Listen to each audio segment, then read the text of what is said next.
네, 로마서 말씀은 이신칭의에 관하여 말씀해 주고 있습니다. 오직 믿음으로 의롭게 된다. 오직 믿음으로 구원에 이르게 된다는 진리를 말씀해 주고 있습니다.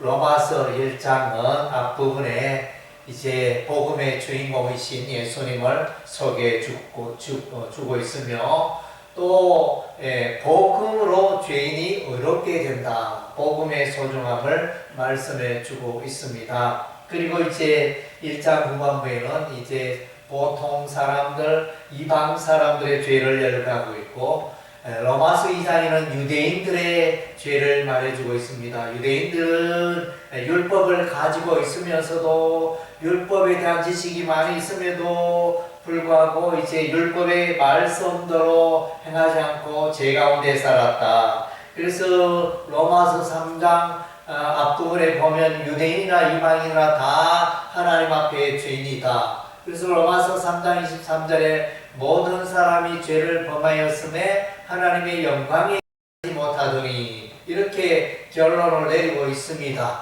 그래서 우리 하나님이 이제 율법 외에 한 다른 의를 준비하셨다 말씀해 주고 있습니다. 그래서 율법으로 말미암는 의도 있고 십자가로 말미암는 의도 있다는 것입니다. 그래서 이제 우리 하나님은 이제 십자가로 말미암아 구원을 얻게 되어지는 그 의에 대해서 로마서 3장에서 말씀해 주고 있습니다. 예수께서 십자가에 화목제물, 대속제물이 되심으로 말미암아 구원의 길을 열어 놓으셨습니다. 속죄의 길을 열어 놓으셨습니다. 그래서 누구든지 예수의 십자가의 그 보혈을 믿는 자는 의롭게 되고 구원에 이른다는 것을 명확하게 로마 3장에서 말씀해 주고 있습니다. 그리고 로마서 4장에는 이제 구원 얻는 것이 값없이 구원을 얻게 되어진다는 것을 말하며 또 오직 믿음으로 구원을 얻게 되어진다는 것입니다. 구원은 믿음으로 얻는 것이고 구원은 은혜의 선물이다. 그것을 로마서 4장에서 말씀해 주고 있습니다. 아브라함을 예로 들고 있습니다. 아브라함이 하나님 앞에 구원 얻을 만한 선행을 행한 일이 없다. 아브라함도 행위로는 구원을 받지 못한다. 그렇게 말씀하셨습니다. 아브라함의 구원도 오직 믿음으로 구원에 이르게 되었다는 그 원리를 말해주고 있습니다. 창세기 15장에 보면 하나님께서 어느 날 아브라함을 부르시고 아브라함이 자식이 없다고 무자하다고 불평할 때 우리 하나님께서 아브라함을 부르시고 아브라함아 내 자손이 하늘의 별과 같이 많아지리라. 우리 하나님 그렇게 말씀하시니 아브라함이 하나님을 믿었고 하나님의 약속을 믿었고 이로 인하여 우리 하나님이 아브라함을 의롭다 하셨습니다. 그래서 이제 이신칭의의 원리, 믿음으로 의롭게 되는 그 원리가 아브라함에서 출발이 되었다는 것입니다. 그래서 우리가 이제 아브라함을 믿음의 조상이라 이렇게 말하는 것입니다. 그래서 이제 오직 믿음으로 의롭게 되는 그 원리는 아브라함으로부터 출발이 되었다는 것입니다. 모세로부터 출발된 것이 아니고 아브라함으로부터 출발이 되었고 그리고 이제 다윗에 대해서 소개해 주고 있는데 다윗은 시편 글에 말하기를 이제 죄 사함을 얻는 자가 복이 있다는 말을 하였던 것입니다. 그래서 이제 하나님의 은혜, 죄 사함을 받은 자의 값없이 죄 사함을 받은 자의 그 은혜에 대하여 또 찬양하고 있는 것입니다. 로마서 5장에는 이제 아브라함과 아담을 대조시키고 있습니다. 아담 그 한 사람의 죄로 말미암아 죄가 세상에 들어오고 또 그 죄로 말미암아 온 세상 사람들이 사망에 들어가게 되었다는 것입니다. 그러나 이제 또 다른 한 사람 제2아담 메시아 예수 그리스도께서 오셔서 예수께서 이제 의의 길 생명의 길을 열어 놓으셨다는 것입니다. 영생의 길 사망 생명의 길을 우리 주 예수님이 열어 놓으셨다는 것입니다. 이제 로마서 6장에 가면 이제 성화의 삶이 나타납니다. 그래서 이제 하나님의 백성들은 더 이상 죄 가운데 머물러서는 안 된다. 하나님의 자녀는 예수 그리스도와 세례를 받음으로 연합하여 한 몸이 되었고 인생의 새 출발을 하게 되었다는 것입니다. 새 사람의 삶을 출발하게 되었다는 것입니다. 이제는 이제 더 이상 불법의 도구로 자신의 몸을 들여가서는 안 되고 이제 의의 도구로 자기 몸을 들여가 나가야 한다는 것입니다. 그리고 이제 죄의 종으로 살아가서는 안 되고 의의 종으로 살아가야 한다는 것입니다. 이것이 성화의 삶입니다. 성화의 원리에 대해서 말씀해 주고 이제 구원받은 백성이 거룩한 삶, 성화의 삶을 살아야 할 것을 이제 로마서 6장에서 말씀해 주고 있습니다. 로마서 7장에서는 이제 앞부분에 율법을 말하고 우리는 이제 율법과 이별을 하고 단절이 되어지고 이제는 예수 그리스도와 결혼하였다. 새 주인 예수님을 모시고 살아가는 삶이 되었다. 이렇게 말하고 있습니다.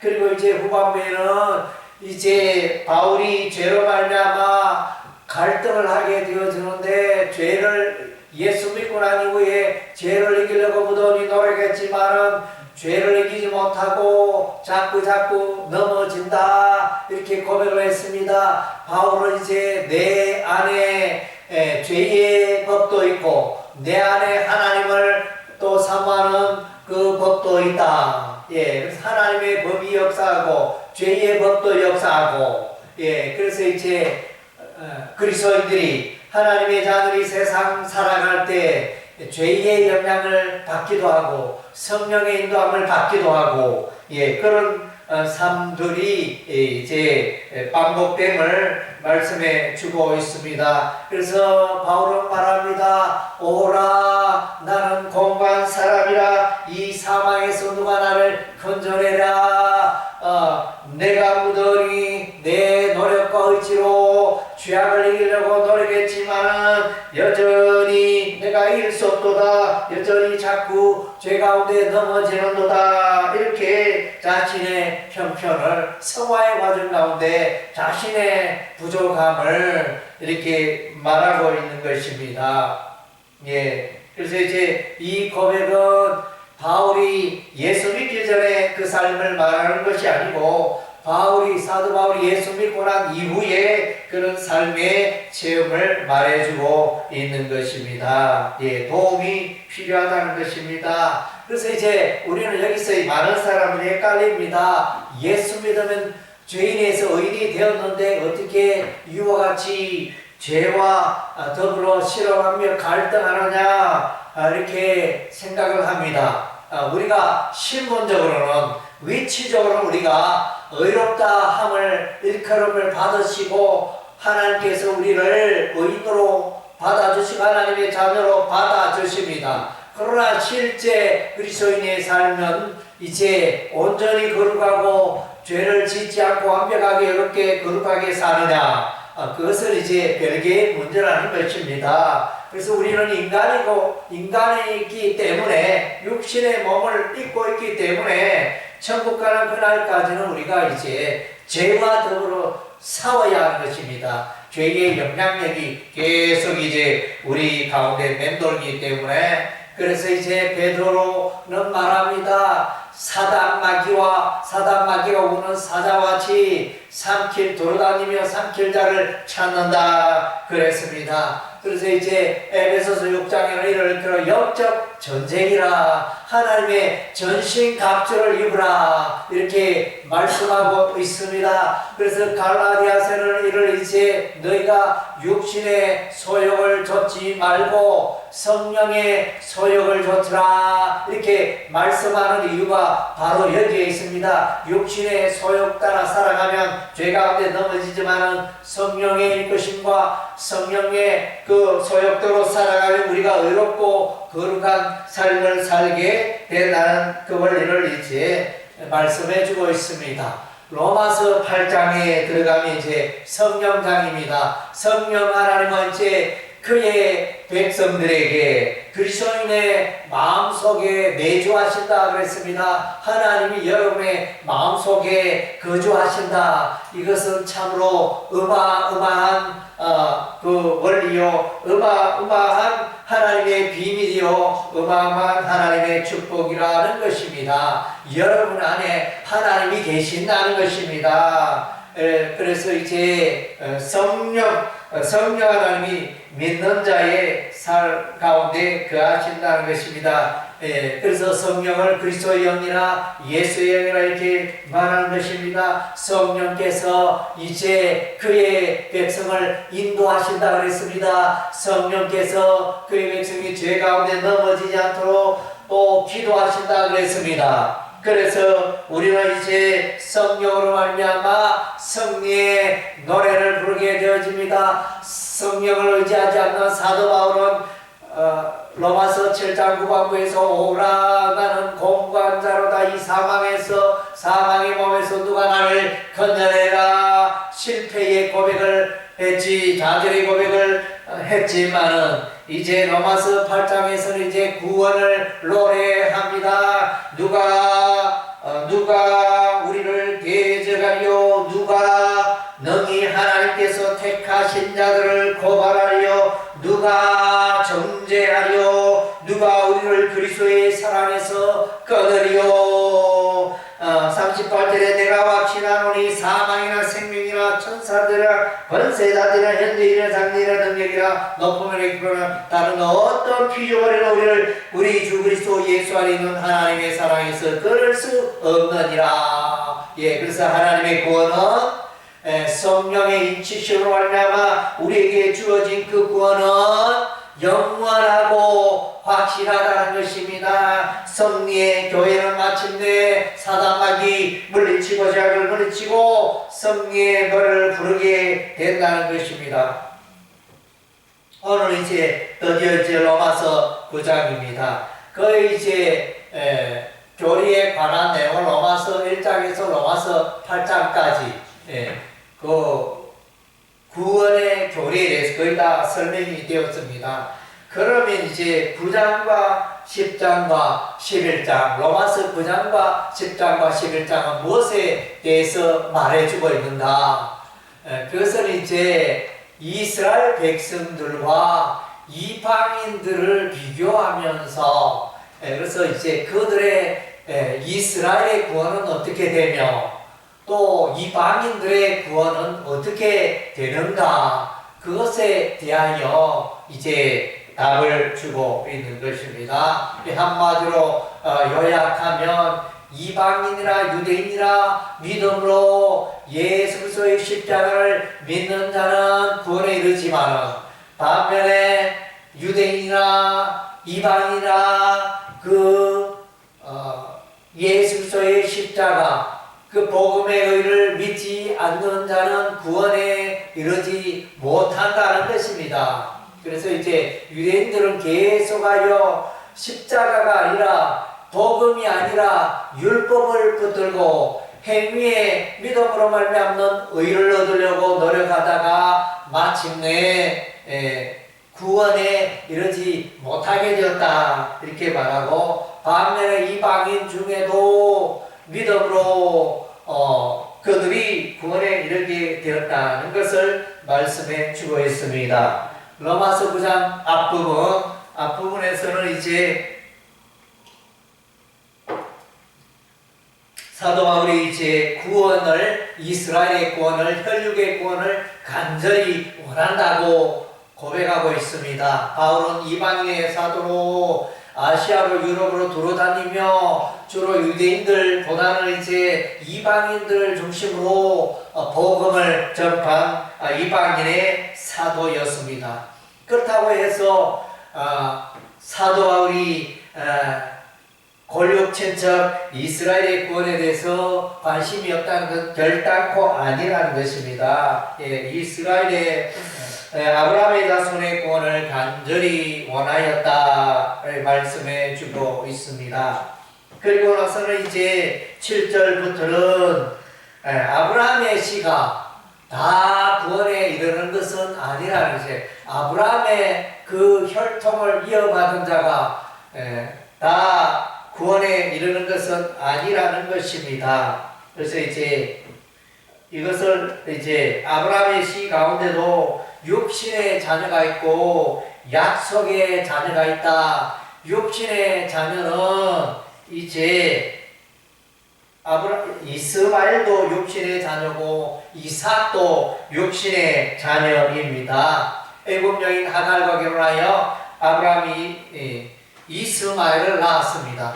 그런데 그 이스마엘은 이제 약속의 자녀가 아니라는 것입니다. 하나님께서 약속하신 자녀는 사라로 말미암는 이삭이 이제 약속의 자녀라는 것입니다. 그래서 육신의 자녀, 하나님의 자녀, 육신의 자녀는 구원과 거리가 멀고 하나님의 자녀는 구원에 이른다. 약속의 자녀는 구원에 이른다. 이렇게 말씀해 주고 있습니다.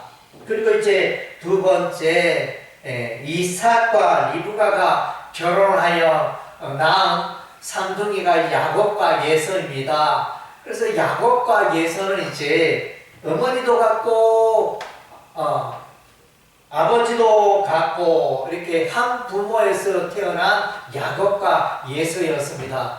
바로 위에 이스마엘과 이삭은 이제 아버지는 똑같지만 어머니는 달랐습니다. 이스마엘은 그 어머니가 하갈이었지만 이삭의 어머니는 사라였습니다. 그런데 이제 이 야곱과 예서는 한 부모의 때 혈통으로 태어났지만은 우리 하나님은 이제 야곱은 약속의 자녀로 삼으시고 예서는 이제 육신의 자녀로 이렇게 삼으셨다는 것입니다. 그래서 이제 여기서 이제 구원의 원리가 나옵니다. 그래서 이들이 야곱과 예서가 태어나기 전부터 우리 하나님이 리브가에게 말씀하셨습니다. 이삭에게 말씀하셨습니다. 태어날 자식들이 태어날 때 이제 예서가 야곱을 섬기게 되리라 이렇게 말씀하셨습니다. 큰 자가 어린 자를 섬기리라. 그래서 이제 기록된 바 내가 야곱은 사랑하고 예서는 미워하였다. 다르게 표현은 하나님은 야곱은 택하시고 예서는 버린 바 되었다. 구원과 관계없는 자가 되게 하였다는 이제 이런 의미가 되어지는 것입니다. 그래서 이제 여기서 구원의 그 예정 하나님의 구원의 계획은 사람이 태어나기 전부터 우리 하나님이 그의 백성이 태어나기 전부터 벌써 예정하시고 계획하신 바가 있었다는 것입니다. 그래서 이제 이와 관련된 성경 말씀 에베소서 1장입니다. 에베소서 1장에 보면 창세전에 만세전에 우리 하나님께서 그의 택하실 그의 백성을 벌써 예정하셨다는 것을 이제 말씀해 주고 있습니다. 그리고 이제 이 모든 것은 구원의 계획은 하나님께 속한 것입니다. 그래서 우리 하나님이 긍휼히 여길 자를 긍휼히 여기고 또 완악하게 할 자를 완악하게 하시는 이런 역사를 행합니다. 이스라엘 백성은 긍휼히 여기고 애굽의 바로는 완악하게 하여 이렇게 말씀해 주고 있습니다. 그리고 이제 진노의 그릇 긍휼의 그릇으로 말합니다. 하나님께서 어떤 사람은 진노의 그릇에 들어가게 하시고 하나님께서 어떤 사람은 긍휼의 그릇, 구원의 그릇에 들어가게 하시는 것입니다. 그래서 이제 우리가 인간적으로 보면 하나님 불공평합니다. 어떤 사람은 구원에 이르고 어떤 사람은 긍휼의 그릇에 속하고 어떤 사람은 진노의 그릇에 속하고 하나님 왜 그렇게 구원을 그렇게 하십니까? 하나님 불공평하지 않습니까? 이렇게 따질 때 이 토기장이 비유로 말씀해 주고 있습니다. 토기장이 같이 넉으로 이제 그릇을 만드는데 뭐 다양한 색깔과 다양한 모양과 다양한 용도로 그릇을 만드는데 토기장에게 이 그릇이 나를 왜 이렇게 만들었습니까? 이렇게 따질 수가 없다는 것입니다. 그릇을 만드는 것은 토기장의 마음대로 만든다는 것입니다. 예, 그래서 우리가 흔히들 퀴즈를 내잖아요. 엿장수가 가위질을 몇 번씩 할까요? 예, 엿장수 마음대로 가위질합니다. 이게 정답인데 마음대로 이제 이 구원이 하나님께 속하였다는 것입니다. 예, 그래서 이 구원이 인간으로 말미암지 않고 하나님의 그 권한과 이것이 하나님의 절대 주권입니다. 구원에 관한 하나님의 절대 주권이고, 그래서 우리 하나님의 구원 계획 가운데는 이방인들도 포함하고 있다는 것입니다. 유대민족, 이스라엘 민족은 이방인들을 멸시하고 할례 받지 못한 족속이라 멸시하고 그렇게 했지만은 우리 하나님이 이제 아브라함을 택하시고 아브라함의 그 후손 족속을 통하여 이제 제사장 나라로 삼고 열방 민족에게 예수의 구원의 복음을 전하는 그 도구로 통로로 이스라엘 백성을 사용한 것밖에 없는데 오직 구원이 이스라엘에게만 했고 이방인에는 구원이 없다, 이렇게 유대인들은 많이 오해를 하였던 것입니다. 그러나 우리 하나님은 처음부터 아브라함의 씨를 통하여 열방 민족이 구원받게 되는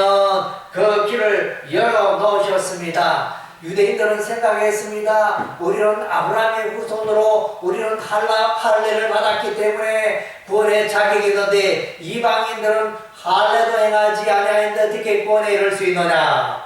그러나 이제 할례가 구원의 조건이 아니라는 것입니다. 구원의 조건은 이제 믿음으로 의롭게 되는 길을 열어놓았습니다. 이방인들이 할례를 받지 아니하여도 복음을 믿으면 예수 그리스도의 십자가의 복음을 믿으면 의롭게 되어지고 구원에 이른 길을 우리 하나님이 열어놓으신 것입니다. 그래서 이제 25절에 보면 호세아 선지자가 이제 내가 내 백성 아닌 자를 내 백성이라 사랑하지 않은 자를 사랑한다. 이것은 이제 이방인들을 말합니다. 그래서 이스라엘 백성들은 일찍이 사랑했지만은 나중에 이제 이스라엘 백성들이 반역할 때 우리 하나님께서 이방인들을 사랑하시고 이방인들 가운데 구원에 들어오게 되어진다는 것입니다. 이방인들 가운데 구원에 들어오는 이제 대표적인 케이스가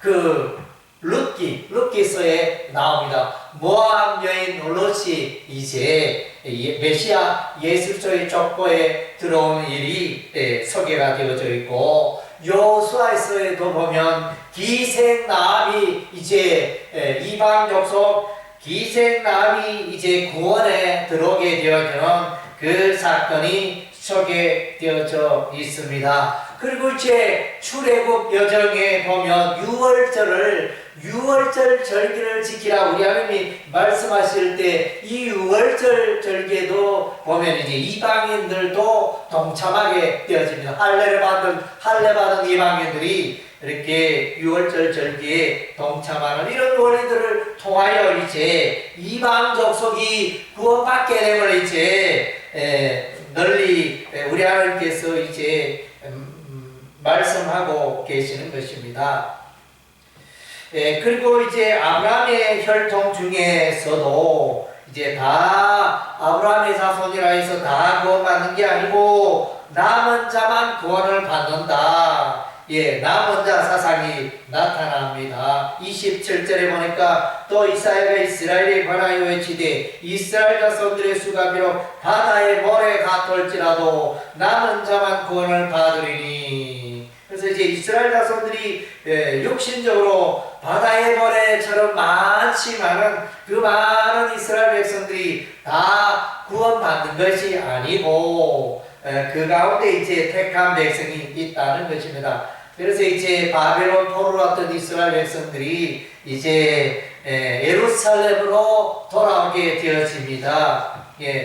그러한 자들 이제 남은 자라 이렇게 표현해 주고 있습니다. 남은 자 사상에 관해서는 이제 이사야 선지자가 외쳤던 것입니다. 이사야서 29장에 보면 남은 자에 대한 29장이 아니네. 이 남은 자에 대한 내용은 이제 이사야서에 이렇게 이사야서 1장에 보면 이제 암시하는 내용이 있습니다. 예루살렘만 남았다.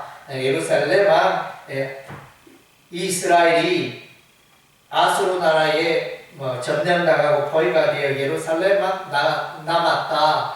참외밭에 원두막처럼 에고사인 성읍처럼 이렇게 거기서 이제 남은 자 사상을 이제 암시하는 내용이 있습니다. 그래서 이제 이 남은 자가 구원에 이르게 된다는 것입니다. 남은 자는 하나님께서 택하신 자를 말하는 것입니다. 아까 이제 토기장이 비유 예와 로마서 이제 토기장이 비유를 말했는데 이 토기장이 비유가 이렇게 보면 이사야서 29장에 토기장이 비유가 나오고 이사야서 64장에 토기장이 비유가 나오고 에레미야 18장에 토기장이 비유가 나옵니다. 하나님의 구원의 절대 주권에 관하여 구약에서 이미 또 설명하고 있는 바를 이제 바울이 이 로마서에서 인용하고 있는 것입니다. 그래서 이제 남은 자 사상, 그래서 이사야서 비유 보니까 이사야서 10장 22절에 이사야 10장 22절에 거기에 이제 남은 자에 대해서 인용을 하여 주고 있고 또 이사야서 1장 9절에 그래서 29절에 만일 만군의 주께서 우리에게 씨를 남겨두지 아니하셨다면 우리가 소돔과 같이 되고 고모라 같았으리로다. 이렇게 남은 자 사상에 대해서 이제 말씀해 주고 있습니다. 결론적으로 그래서 이제 요 내용은 이제 11장에 가면 처음에는 우리 하나님께서 이제 이스라엘 민족을 사랑하시고 구원의 은혜를 베풀었는데 이스라엘 백성들이 완악하여 우리 하나님의 구원의 은혜가 이제 이방인들에게로 향하고 이방인 지역의 복음이 많이 전파되어 이방인 가운데 충만한 수가 구원의 충만한 수가 찰 때 이제 유대인들 가운데 종말에 회개하고 하나님께로 돌아온 자들이 있다. 그것을 이제 로마서 11장에서 말씀해 주고 있습니다. 오늘 말씀에 이제 결론적으로 이방인들과 유대인의 구원에 대해서 이렇게 말합니다. 이방인들은 믿음으로 구원에 이르렀고 유대인들은 믿지 아니하여서 자신의 율법의 행위를 앞세우다가 마침내 구원에 이르지 못하였다. 이렇게 말씀해 주고 있습니다. 33절에 이사야서 28장 16절 말씀 메시아의 예언에 관한 말씀을 인용하고 있는데 고라매가 걸린 돌과 거칠은 바위를 시온에 놓으니 그를 믿는 자는 부끄러움을 당하지 아니하리라. 여기는 이제 그를 믿는 자는 이게 반석이신 예수님을 말합니다. 이사야 28장 시온의 돌, 모퉁이 돌에 대해서 이제 말씀해 주고 있는데 그를 믿는 자는 황급하게 되지 아니하리라. 이사야서 28장 16절에 말씀해 주고 있습니다. 믿음으로 나아간 자는 구원에 이르게 되지만 믿음의 그 방법을 무시한다는 멸망에 이르게 되고 부끄러움을 당하게 된다는 것을 말씀해 주고 있습니다. 구원은 하나님의 주권에 속한 것입니다. 하나님의 주권은 오직 믿음으로 의롭게 되는 그 구원의 길을 열어놓으신 것입니다. 이 구원의 방법에 하나님의 구원의 방법에 순종하지 아니하는 자는 진노의 그릇이 될 것이고 그 하나님의 망고에 순종하는 것은 긍휼의 그릇이 되어 구원에 이르게 될 것입니다. 할렐루야. 예, 기도하겠습니다. 하나님 아버지